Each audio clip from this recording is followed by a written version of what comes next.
हजारों फुट ऊंचे पहाड़ या फिर हजारों फुट गहरी खाइयां, न पेड़ पौधे, न जानवर, न पक्षी, हड्डियों को गला देने वाली ठंड।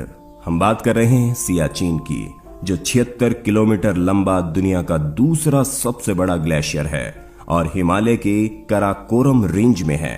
सियाचिन दुनिया का सबसे ऊंचा युद्ध क्षेत्र है और सामरिक रूप से भारत के लिए बेहद महत्वपूर्ण है।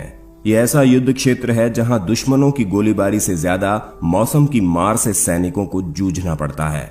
हम यहाँ सियाचिन में भारतीय सेना के जवानों की जिंदगी के बारे में बताने जा रहे हैं, जिसके बारे में आपने शायद कल्पना में भी नहीं सोचा होगा।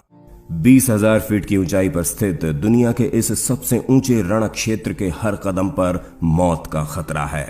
सियाचिन में अक्सर दिन में तापमान 0 से 40 डिग्री नीचे और रात में -70 डिग्री तक चला जाता है।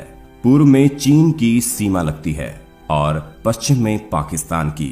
आए दिन होने वाले हिमस्खलन, मेटल बाइट, अत्यधिक ऊंचाई पर होने वाली बीमारियों के साथ सांस उखाड़ने और हड्डियां गला देने वाली बर्फबारी के बीच ये हमारे अदम्य साहसी जवान ही है जो अपनी आंखों की रोशनी जाने या शरीर के अंगों को खोने की परवाह किए बिना सीमा की रक्षा करते हैं।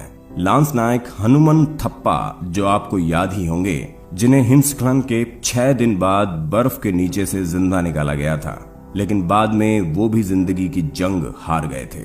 द ट्रिब्यून की रिपोर्ट के अनुसार सियाचिन की रक्षा करते हुए 1984 से अब तक करीब 900 सैनिकों की मौत हो चुकी है और यहां हर महीने 2 सैनिक जिंदगी की जंग हार जाते हैं। सियाचिन ग्लेशियर में भारतीय फौज की करीब 150 पोस्ट है, जिनमें करीब 10,000 फौजी तैनात रहते हैं। सियाचिन में तैनाती के 3 महीने के दौरान सैनिकों को नहाने को नहीं मिलता, न ही वो दाढ़ी बना पाते हैं। हर रात अपनी चौकी के सामने से उन्हें बर्फ हटानी पड़ती है, क्योंकि बर्फ नहीं हटाई जाए तो बर्फ के दबाव से जमीन फटने का खतरा रहता है। आप खाना पीना छोड़ सकते हैं, आपको नींद न आने की बीमारी हो सकती है, यही नहीं आपकी याददाश्त भी जा सकती है। पीने के लिए बर्फ पिघलानी पड़ती है। हाथ में डबल दस्ताने पहनना जरूरी है ताकि चमड़ी राइफल के ट्रिगर को नहीं छुए। अगर आप खुले हाथ राइफल के ट्रिगर को छूते हैं तो यकीन मानिए सिर्फ 15 सेकंड में ही आपके शरीर का यह हिस्सा सुन्न पड़ सकता है।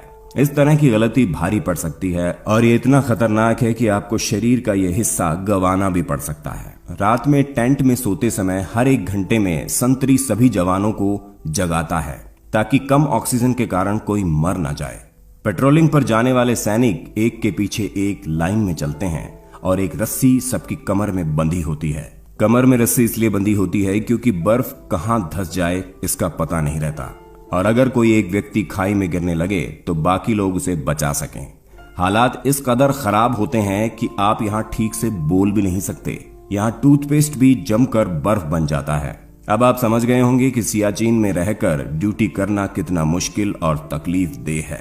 सियाचिन में बर्फीला तूफान करीब 3 सप्ताह तक रह सकता है। बेहद कम समय में यहां हवा की रफ्तार 100 किलोमीटर प्रति घंटा पकड़ सकती है। जिस समय तूफान चल रहा होता है, सैनिक बेलचा लेकर बर्फ हटाने में जुटे होते हैं। जी हां, अगर वो ऐसा नहीं करेंगे तो जल्दी ही चौकी इतिहास में तब्दील हो सकती है। दुनिया के सबसे ऊंचे रण क्षेत्र सियाचिन में भारत और पाकिस्तान की फौज पिछले 3 दशकों से आमने सामने डटी हुई है।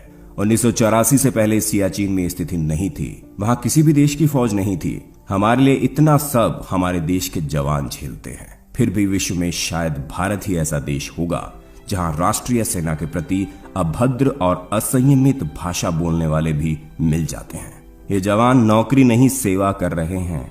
इसलिए हमारा आपसे अनुरोध है कि चाहे इस वीडियो को लाइक या शेयर ना करें, लेकिन हमारे देश के सैनिकों का सम्मान सच्चे दिल से जरूर करें, क्योंकि वो अपनी जान हर पल खतरे में डालकर वहां तैनात रहते हैं ताकि हम चैन की नींद सो सके। किसी गजरे की खुशबू को महकता छोड़ आया हूं, मेरी नन्ही सी चिड़िया को चहकता छोड़ आया हूं। मुझे सीने में अपने तू लगा लेना ऐ भारत माँ, मैं अपनी माँ की बाहों को तरसता छोड़ आया हूं। जय हिंद।